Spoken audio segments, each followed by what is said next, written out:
oportunidade de vir aqui. E acho que é um tema, o equipe aqui da casa escolheu um tema muito apropriado hoje. Infelizmente, a questão da energia atômica e da bomba atômica está nos jornais, né, no dia a dia, por conta da guerra entre Irã e Israel. E sempre a- a- existe muito a dúvida, a discussão, mas e o Einstein? Ele era a favor da bomba atômica, ele ajudou no projeto Manhattan, ele era um pacifista. Então, isso é sempre muito discutido. Eu acho que esse filme, feito pela BBC, ajuda um pouco a explicar o pensamento dele, mas a sugestão é que após o filme a gente possa bater um papo, dar uma ideia. Bom, Beleza, obrigada por estar aqui com a gente.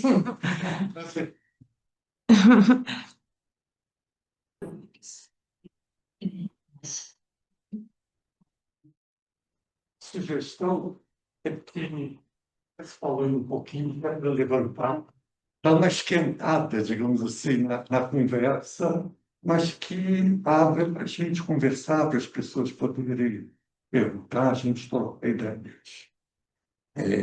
Eu acho que uma coisa que merece um comentário é esse período longo do filme que mostra ele na Inglaterra, que, na minha opinião, ele pareceu um pouco deslocado da realidade. Quer dizer, o filme é em inglês, feito pela BBC.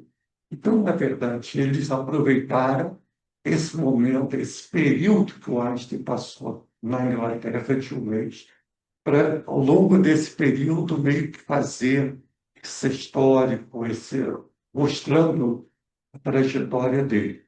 Na verdade, eles estavam nos Estados Unidos, já desde 1930, ele ia aos Estados Unidos passar alguns meses, 3 meses, 4 meses, trabalhando principalmente na Califórnia. Voltava para a Alemanha, e da última vez é que, quando eles estavam voltando, indo para a costa, para retornar para a Europa, e eles receberam a notícia que Hitler tinha, o Partido Nazista tinha assumido o poder. Então, eles retornaram, mas eles não retornaram para a Alemanha. Eles pararam no caminho, pararam na Bélgica, saltaram e ficaram morando, ele e a esposa, ficaram morando na Bélgica durante 6 meses. E durante esse período, então, quer dizer, era perigoso ele voltar para a Alemanha, realmente tinham invadido a casa dele, saqueado, roubado as coisas. Então, era perigoso ele voltar para a Alemanha. E aí eles começam a ver para onde ir. Receberam vários convites da Universidade de Madrid, da Universidade de Jerusalém, da Universidade de Zurique, do Caltech. E, no final, ele resolve ir para Princeton. Então, esse é um período que eles estão decidindo para onde eles vão. E ele, inclusive, nesse período, ele não estava, digamos, escondido. Estava escondido. Os filhos moravam com a primeira esposa dele, com a Mileva, em Zurique. Então, ele vai até Zurique visitar os filhos, vai até a Inglaterra para dar algumas palestras, volta para a Bélgica. Só que a situação começa a ficar mais complicada. Houve alguns assassinatos, justamente o que é mostrado no filme, em que lá aparece a notícia, é, falta Einstein ser enforcado na nossa lista. E aí acham que realmente é, era uma situação, a situação estava ficando mais difícil, ainda tinha um mês para partir, eles já tinham então decidido ir para Princeton, eles, né, ele e a esposa, mas ainda faltava um mês para a viagem, ainda tinha que acertar algumas coisas, e ele aceita, então, um convite desse comandante que virou parlamentar lá na Inglaterra, dele ficar na Inglaterra durante esse mês, porque a Bélgica é junto à Alemanha, quer dizer, seria fácil de um radical, de alguém entrar na Bélgica e assassiná-lo. Ele até estava já, o governo belga colocou dois seguranças, dos policiais, mas acharam que ele estaria muito exposto na Bélgica, que era melhor então ir para os Estados Unidos, para a Inglaterra. Ele vai para a Inglaterra.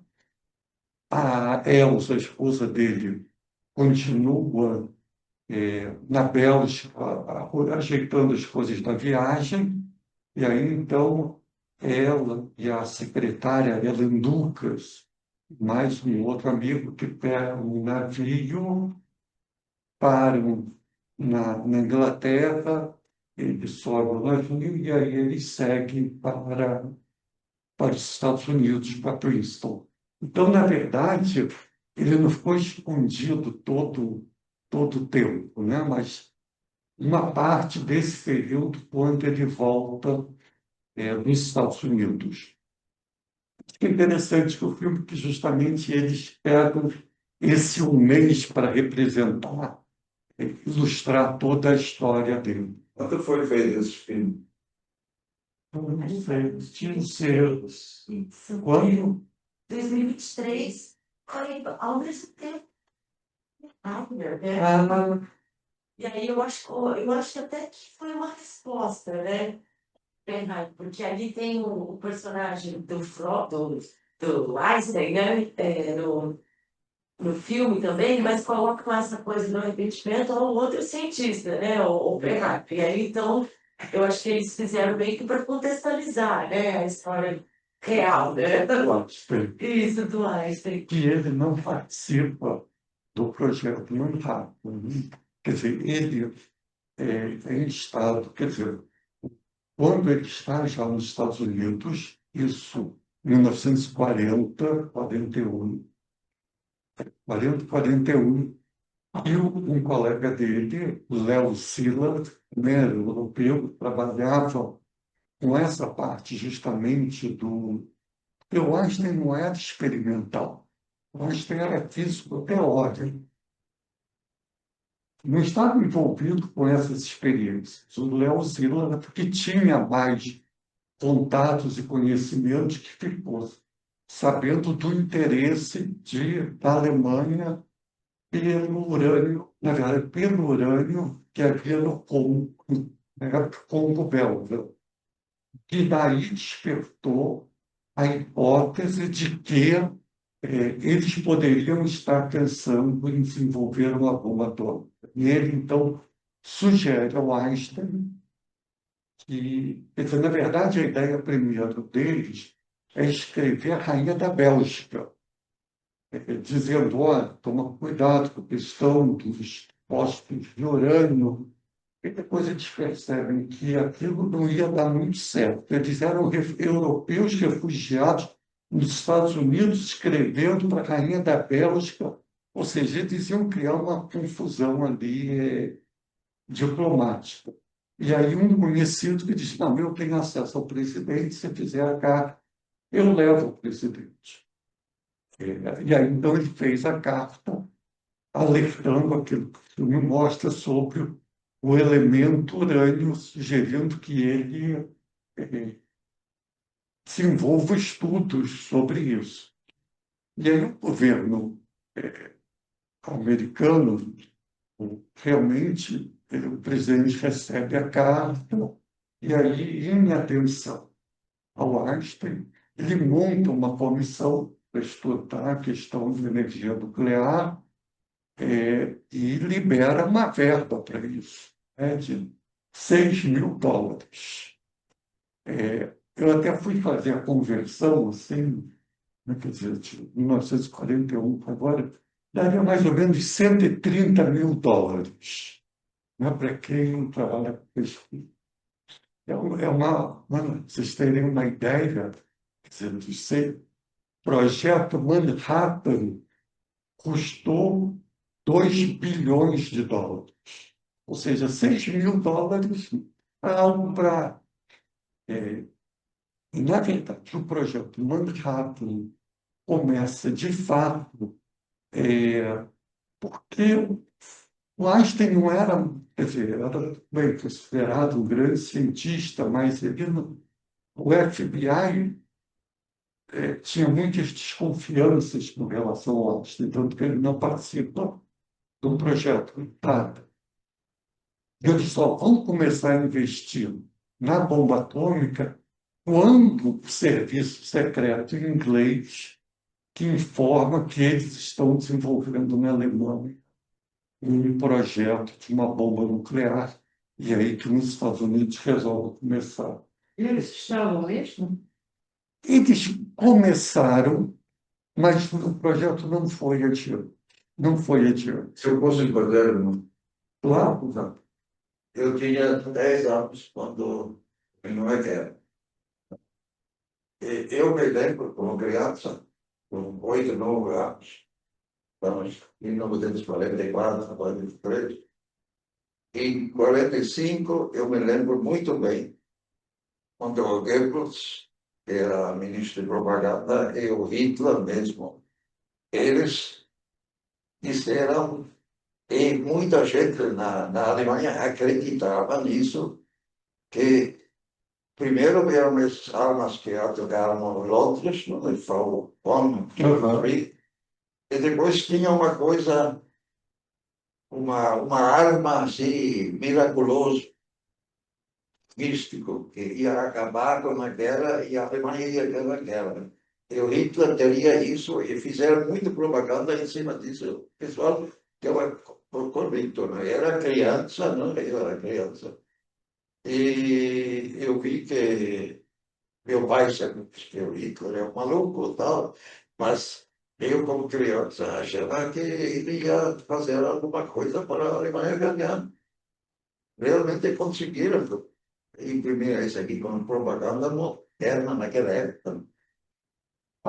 Alguns, quer dizer, historiadores, analistas, dizem que, por um lado, o Hitler ou os comandantes alemães tinham muita confiança no poderio bélico deles. Então, eles achavam que eles iam realmente ganhar a guerra.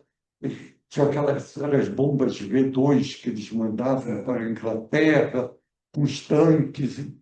E, fora isso, quer dizer, tinha uma certa desconfiança no que ele chamava, quer dizer, a ciência judaica. Então, investir nessa coisa exatamente meio mística, meio. São os tanques, as bombas, isso que vai ganhar de fato a guerra. E foi nisso que a Alemanha investiu, foi na máquina de guerra dos aviões. Isso, era, né? E perdeu a guerra, mas quer dizer, foi uma aposta. Não sei nem se a Alemanha se teria condições, porque digamos, a intelectualidade, os cientistas alemães, boa parte deles tinha imigrado, tinha ido para os Estados Unidos. Naquela época não tinha nem gasolina, mas para os aviões. Exatamente. Não. E o meu pai, porque eu também, eu nasci, acho que no começo da guerra. Quer dizer, eu acompanhei também, né, como criança, né? Aí você, uma criança que presta atenção nas coisas, acompanha um pouco, né? E eu, se não me engano, me lembro do meu pai falar que quem ganhou a guerra foi o clima da Rússia. Aquele que matou, que ninguém estava preparado para aquele frio tão grande, então matou grande quantidade de soldados que já não estavam bem preparados para aquilo. E dizem que que foi também Napoleão. Napoleão, O general inverso, que ganha as guerras lá. Tanto que Porque já é anterior a essa guerra. Stalin morou também em Berna? morou. Morou. O Einstein, eles eram, a família era da Alemanha, porque naquela época era um império, o Império Austro-Húngaro, você tinha o Reino da Prússia, e eles moravam no Reino de Württemberg, que é na cidade de Ulm. Os pais vendiam travesseiro de pena de ganso, uma coisa assim. Depois foram para Munique, e depois foram para Milão, sempre buscando unidades de trabalho, alguma coisa assim. Também um judeu, né? Ele está sempre Procurando um lugar melhor, É. né? É demais. E o Einstein foi, então, primeiro, os pais foram primeiro, ele foi depois para Milão. A ideia dele era entrar numa universidade italiana, por isso que aos 16 anos ele, inclusive, abre mão da nacionalidade alemã.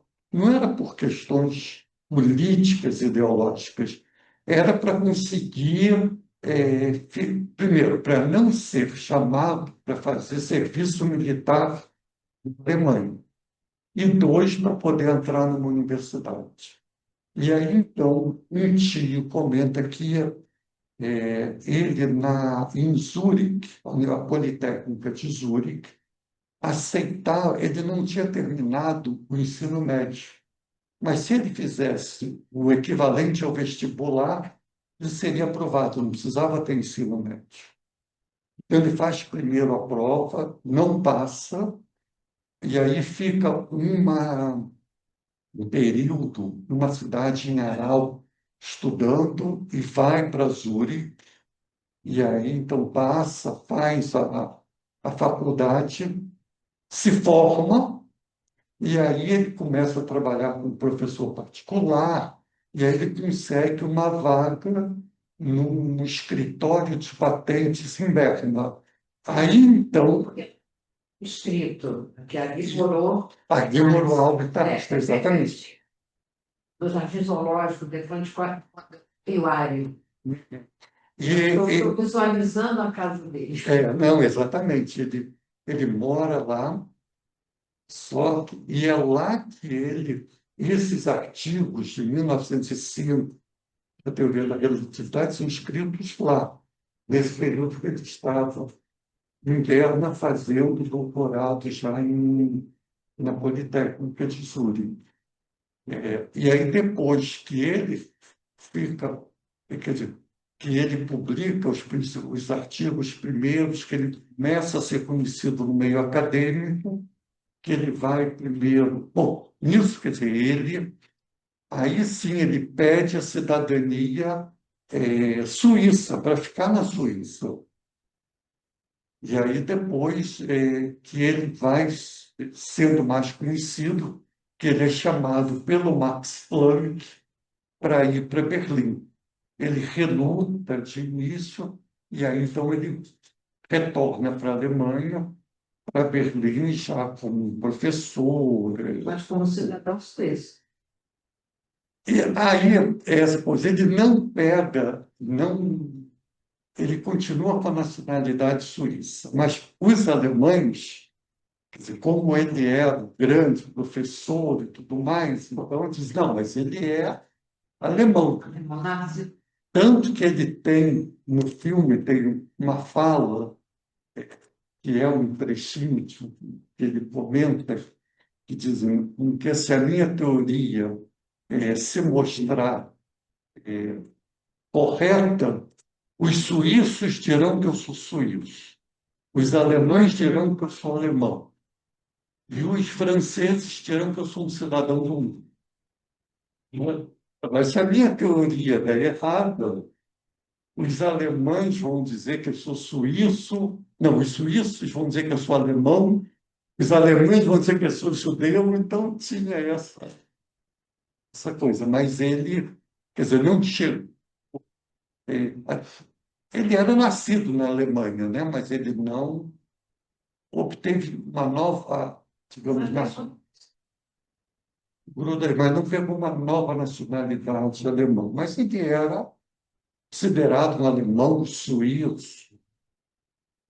Houve uma discussão, quer dizer, quando ele ganhou o prêmio Nobel, que ele estava no Japão, mostra o filme, e ele não foi receber.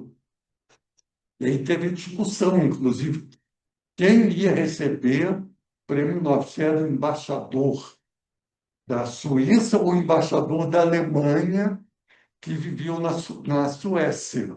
Eu acho que no final foi o embaixador suíço. Havia um pouco essa coisa, e isso foi depois um dos motivos do Einstein ser hostilizado na Alemanha, que disseram que ele tinha aberto mão da nacionalidade alemã por ele ter sido contra a guerra, e ele era considerado, foi considerado como, quase como um ato de traição. Quer dizer, no momento em que todos estão lá, Esse ato ele foi tão anterior ao Hitler. não, isso é anterior ao Hitler, isso é no período entre o final da Primeira Guerra, né? O Einstein foi para Berlim em 1914, em abril de 14. A Primeira Guerra Mundial começa em agosto de 14. Nessa época, ele era já conhecido no meio dos físicos. Ele só fica realmente famoso quando tem a observação do eclipse em Sobral, no Brasil, em 1919, que isso, então, a imprensa faz um grande estardalhaço, e ele acorda no dia seguinte uma pessoa famosa. Então, isso em 1919. E aí, então, ele vira realmente aquela pessoa, todo mundo fotografando e procurando a imprensa e tudo mais.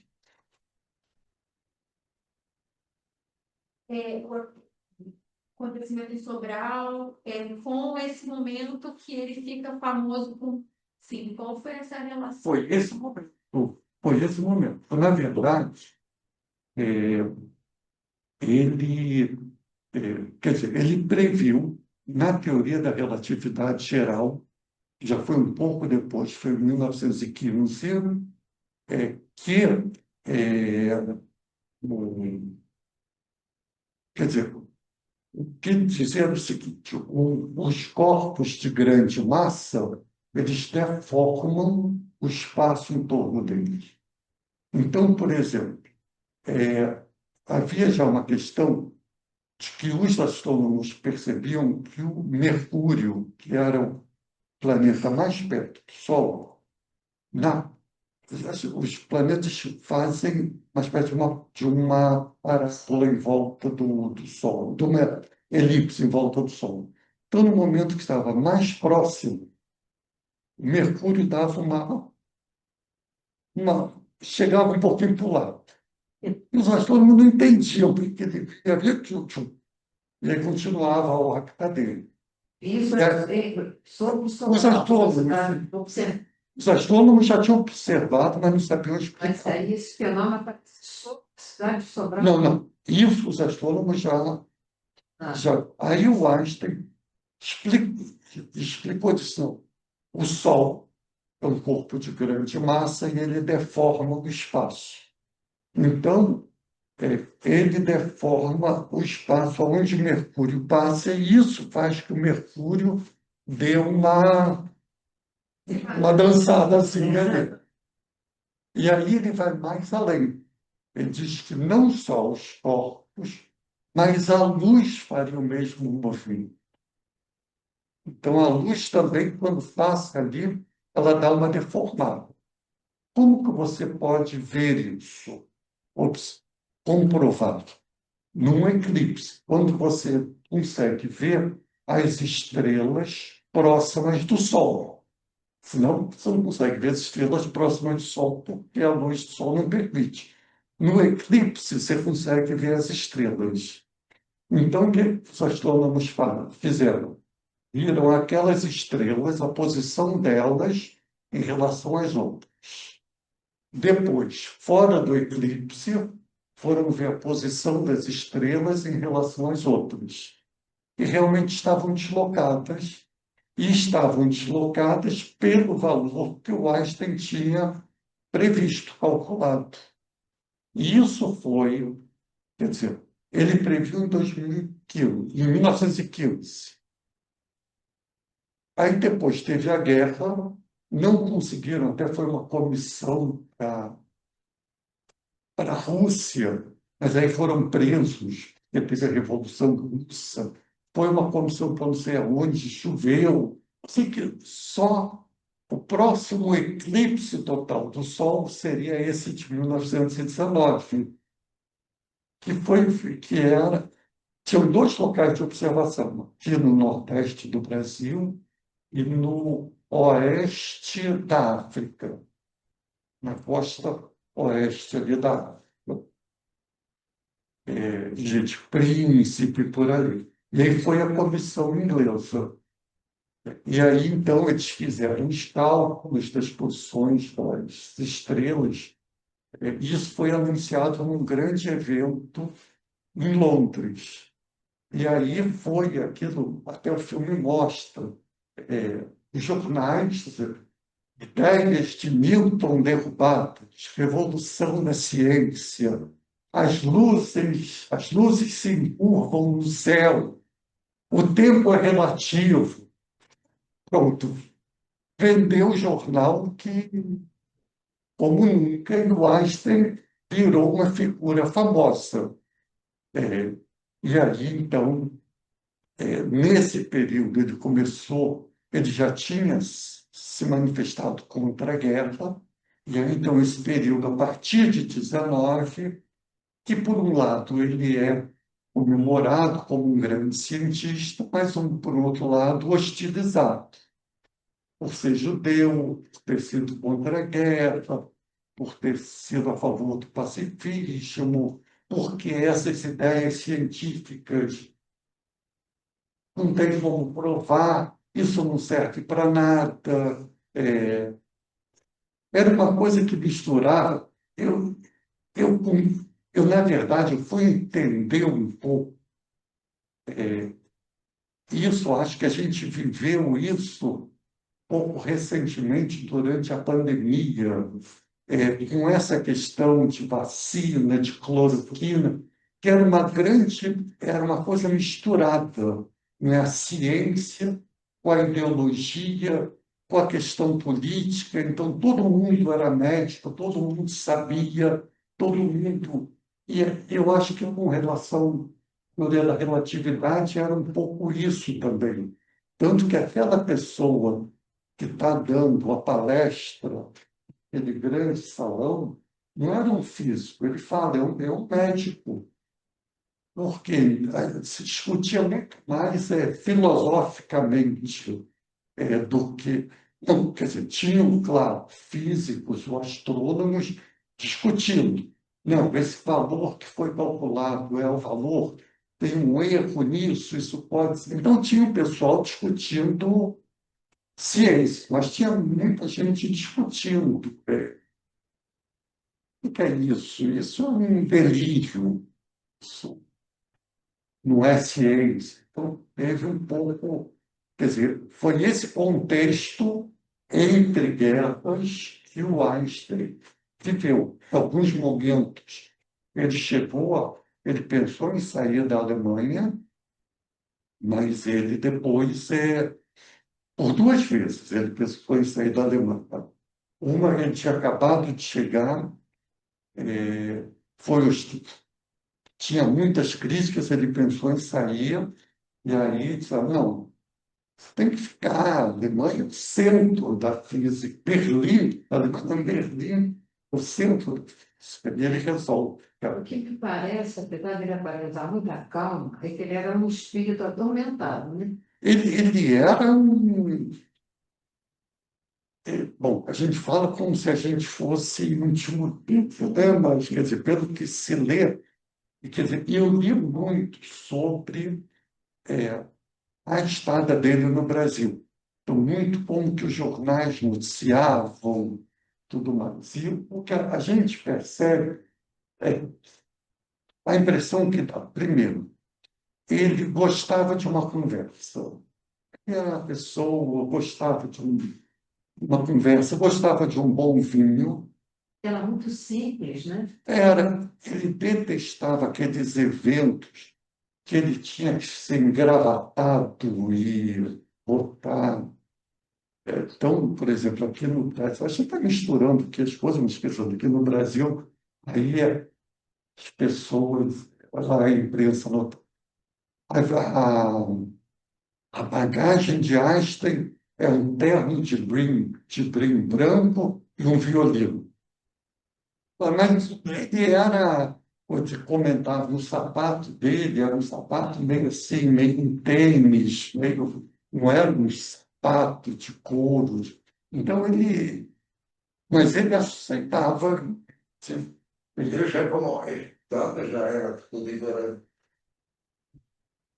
ele teve até, eu acho que foi um evento no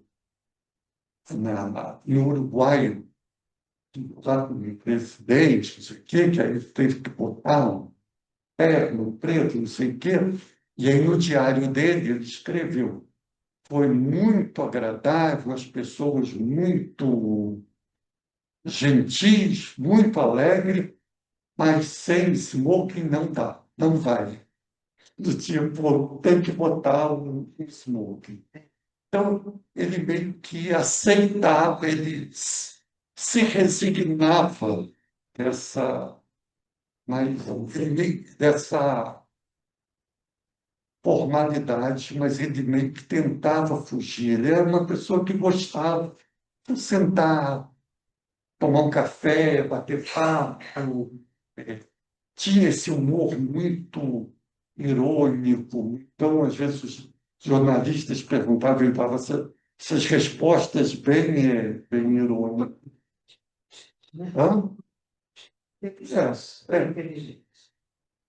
Agora, só para falar, você acha que eu estou falando demais, podemos seguir assim? É melhor que eu fiz. Mas vocês vão, a ideia é que a gente isso é uma conversa, né? Não preparei palestra.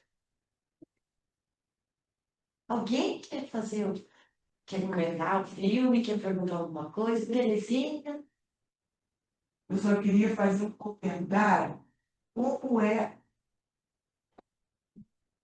um gênio ter a sua criação desvirtuada? Lembrei de Santos Dumont e do casal polonês. É verdade. São É muito, incrível. é verdade. Agora, veja bem, o Einstein, é, você associar a fórmula de energia igual massa vezes velocidade da luz ao quadrado com a bomba atômica é mais ou menos igual a você morar no terceiro andar de um prédio, jogar um piano pela janela, acertar alguém que está passando e dizer: isso é responsabilidade do Newton, que diz que força é igual a massa vezes a aceleração da gravidade. Ou seja,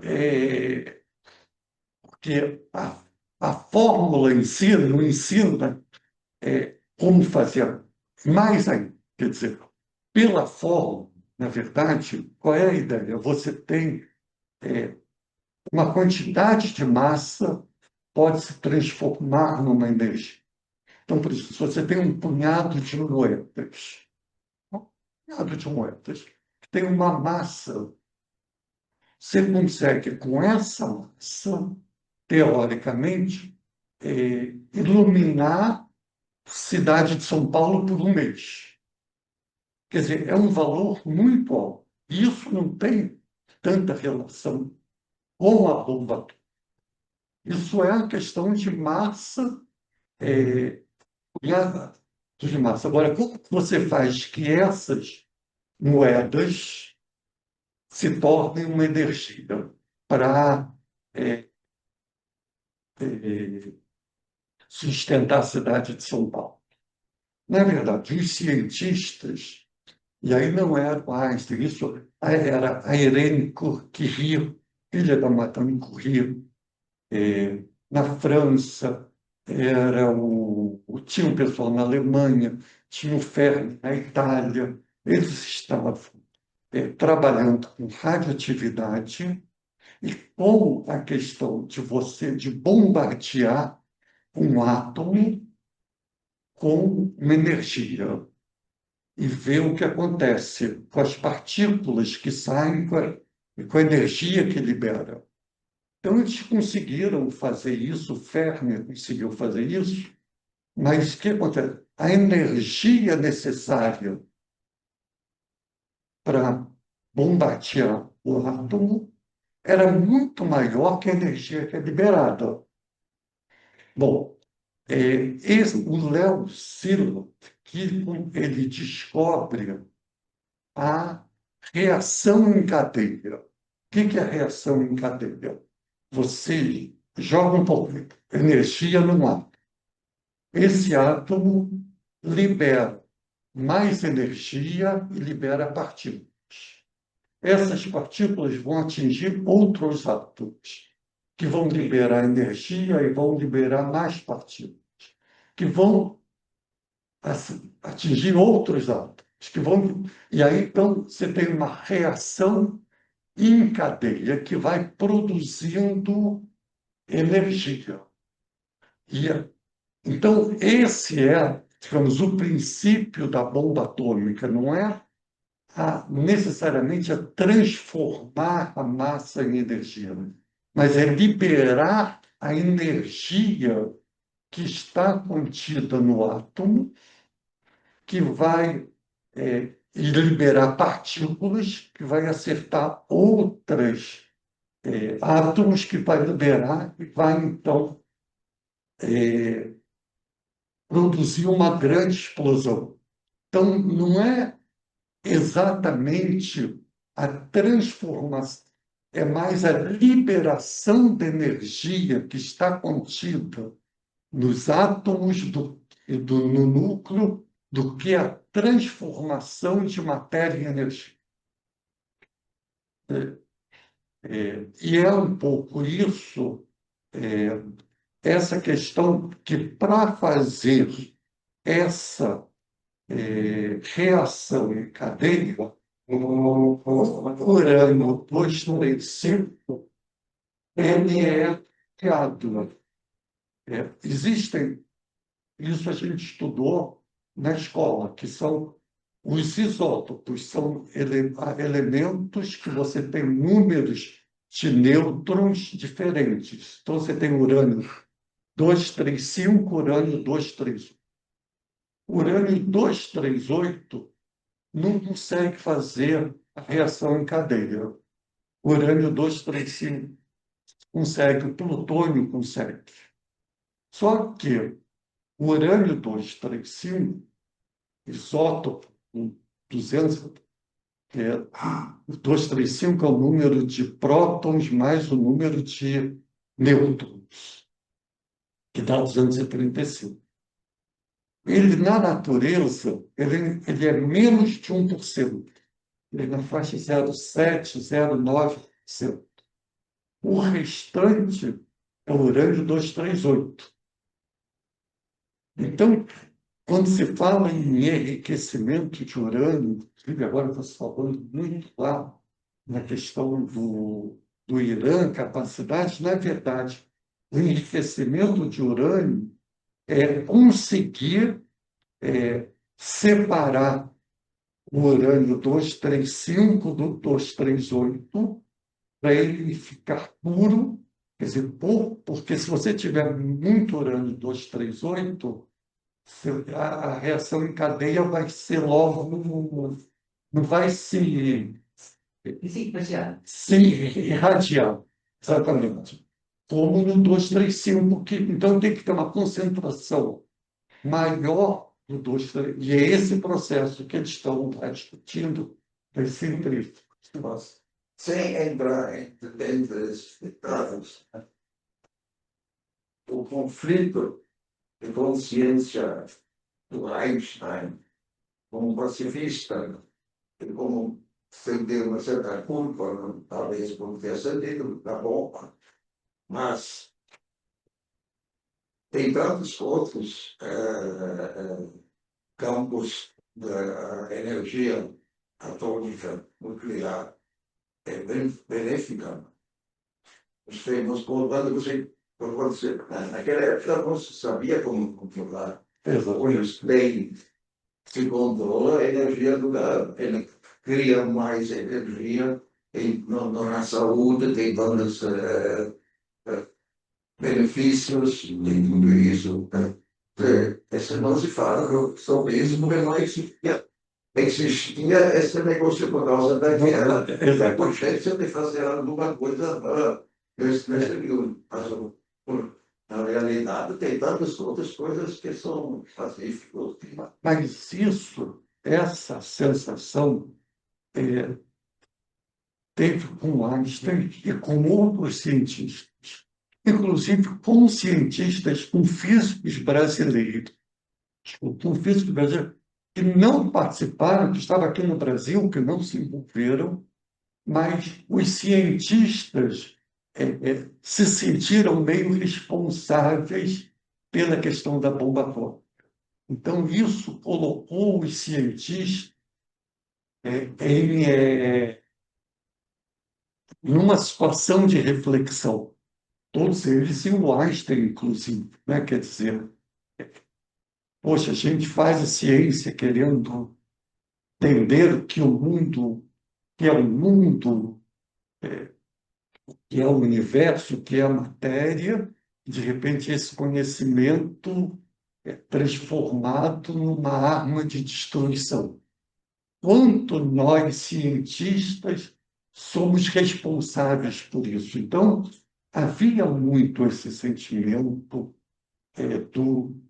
quer dizer, os cientistas tiveram que lidar com essa questão. Tanto que foi criado uma associação, Comissão de Emergência dos Cientistas Atômicos, que eram justamente dois que tinham cientistas brasileiros, Mário Schellenberg fazia parte, São Paulo, que o objetivo era divulgar os riscos, quer dizer, assim, bom, então nós como cientistas agora temos que divulgar para os governos e para a população os riscos da energia nuclear, de uma bomba nuclear, e instar a população a não permitir que isso se desenvolva. Mas isso foi Então, o Einstein ele teve também uma crise de responsabilidade, mas não por ter participado, mas por ser um cientista também e ser um símbolo, né, dos cientistas. Mas ele, inclusive, durante a guerra, ele era uma figura. Então, quando o, os aliados chegaram na Alemanha, viram que realmente não estava sendo desenvolvido o projeto nuclear, os cientistas nos Estados Unidos começaram a se mexer dizendo, para o projeto nuclear. E foi que fizeram uma pressão junto ao governo americano que não deveria continuar, já acabou a guerra, a Alemanha perdeu. E aí o Einstein, inclusive, ele manda uma outra carta para o presidente. Bom, era um projeto secreto. Então, porque ele sabia o que estava acontecendo. De repente, todos os cientistas atômicos somem. Somam. Ele sabia que estava acontecendo, mas era secreto. Então, ele escreveu uma carta para o presidente americano. O cientista Léo Szilard está num projeto secreto do qual eu não tenho conhecimento, mas era importante que ele pudesse conversar com o senhor a respeito e com outros políticos para explicar assuntos que eu não sei quais são. E aí nada, não teve resposta. Ele então procurou um outro, ele foi na. Eu anotei aqui, eu achei fabuloso.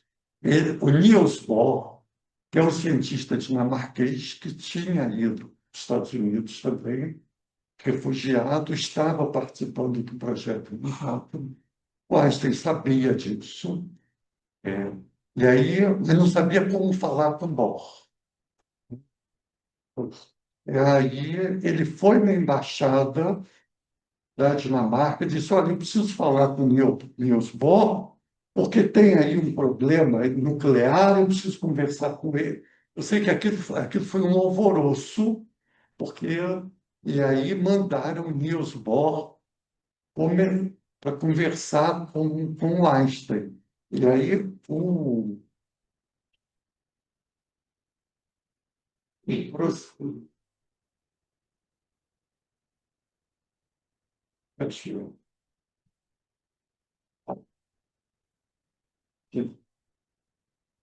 Bohr escreveu uma mensagem depois dizendo o seguinte, lá para as autoridades americanas. B é ele, Bohr, e X é Einstein.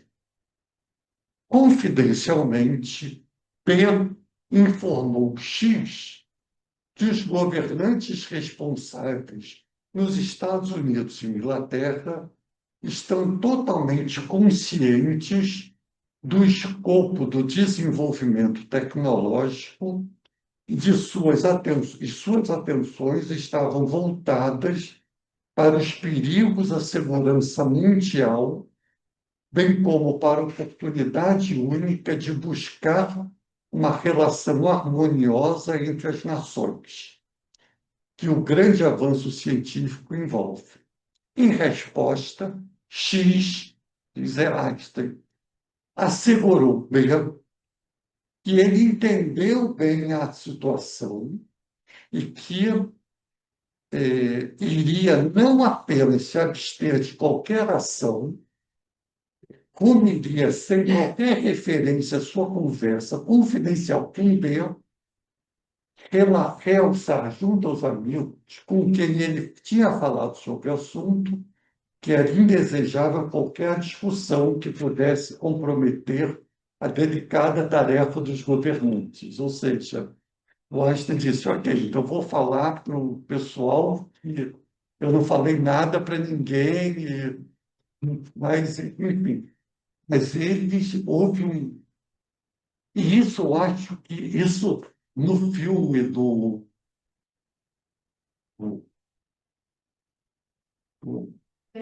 do Oppenheimer, aparece uma parte, essa parte dessa discussão entre os próprios cientistas, não sei se vocês perceberam, alguns dizendo que tinha que parar e outros dizendo que não, a ordem era continuar.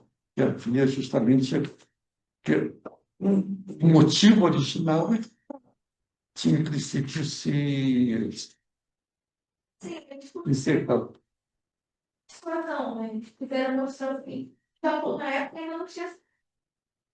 E aí, no caso, eles fizeram mostrar, olha, ou vocês se reentrem, ou a gente vai ajudar mais de vocês até. O que alguns escritores, alguns autores dizem é que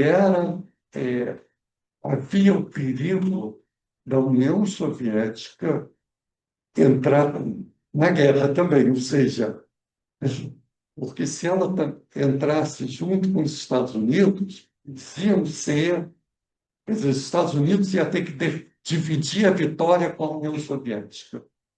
Então, eles queriam ganhar logo, vencer, resolver, sem a presença dos soviéticos.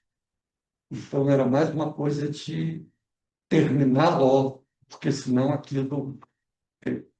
Eles iam perder a hegemonia ali no Pacífico. Agora, quando a gente vem hoje, quando a introdução, né, se no momento atual, os termos dos mesmos estão enfrentando um problema do desculpamento. Chegamos mais próximos hoje De um, de 45, como em qualquer outra época. Estamos, os americanos têm um presidente que a gente fica com medo, não não foi? pode fiar muito. E eu, ontem, hoje de manhã, eu li que ele está ministra de Inteligência Nacional, uma senhora que é em Portugal, e ela voltou de Hiroshima agora de uma viagem e se manifestou frente ao governo onde ela faz parte, totalmente contra qualquer coisa e tal. E o Trump falou, olha, não vamos falar de que fala de bombas atômicas, sou eu. Ela talvez tenha outras intenções para ser presidente sou eu. Então, coisa tão simples e ignorantes, né? E, ao outro lado, temos o Israel, Netanyahu, né? Ele, que estou fazendo na Gaza, né? E agora com esse conflito não é guerra contra Irã. E falta muito pouco para ter alguma catástrofe. E com essas pessoas, e o Putin também, que toda hora fala que está tudo preparado para. E os chineses, outros. Bem quietinho, Hã? quieto, Putin, não tá não? Não, o Putin e o China, da China, eles ficam olhando isso da poltrona, porque faz tudo contra eles mesmos. Fazem tudo por trás Eles do podem esperar para ver certo, porque ninguém sabe o que vai ser no próximo momento, né? Porque o próprio Trump não sabe. Ele está numa situação que ele não queria esse ataque contra Irã. Agora, o Israel fez o ataque e criou o negócio. Agora, ele quer sair de uma forma sem perder a face, né? E ninguém sabe qual vai ser. Não, Época, né? É muito triste que hoje, no século XXI, agora estamos sentados numa situação pior como naquela época.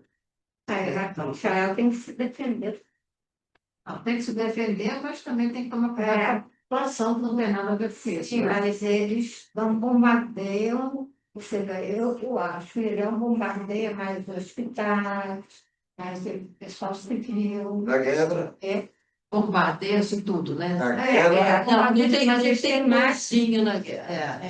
na guerra destruíram as minhas, que foi transformada. A escola foi transformada. Alemanha. A escola foi transformada num hospital. Da Cruz Vermelha. Em cima de Aham. compartilhado com. Com a Cruz A Vermelha. guerra é assim, não tem. Não tem como ser. Hã? É. Quer dizer, com os aliados, não sei se Mas você francesa, é. bombardeada no hospital. São bonzinhos, nunca foram. Não, É a guerra, não. Eu acho que a guerra da guerra tem sim. Não tem guerra nenhuma. a gente eu estou Aquela- no momento Aí vale tudo, né? tipo E as armas são totalmente mais terríveis. Essa bomba que eles estão dizendo que os americanos têm, que não é nuclear, não é nuclear. mas é uma força que penetra 50 metros da terra para explodir lá dentro e coisas assim, e só precisa para transportar, só eles têm também o avião. E tudo. Agora, para fazer uma coisa desse, vai destruir Destruiu. Só eu tenho, isso é um pouco de falácia, não? Bom, Isso é um pouco de mentira, falácia de falácia. Só eu tenho, só eu posso. Só eu. olha, eu me lembro, uns 2 anos atrás, que o Putin fez um discurso lá no Congresso dele e mostrou que ele tem foguetes que pode atingir qualquer parte do mundo e tal, fez a coisa. Era tudo blá blá blá. É tudo blá blá blá. Hoje você não sabe mais o que você pode. Porque é mais blá blá blá que qualquer coisa. Certo? E os americanos também, os alemães dormiram agora com a Rússia, né? Ficaram recebendo energia barata e não fizeram nada, ficaram acostumados, a vida boa, não tem preparação nenhuma para enfrentar a Rússia. E, e os americanos também. A Europa é amigo. Aí não tem nada, não precisa fazer nada. Isso aqui. América do Sul é nosso subúrbio, nosso quintal. Com Certo? certeza. Então, nossos interesses são na Ásia. Na Ásia. Agora tem esse pepino na Ásia, realmente, Taiwan e Coreia. Eles também, provavelmente, têm muita coisa que dizem que tem que não tem. Com certeza. É o ser humano, né? Gente, eu vou ter Pessoal, tem que encerrar. Deixa eu ver, Agradecer muito. Eu quero bater um aniversário. Então, Eu vi meio alçado. só faltava a garrafa de vinho. E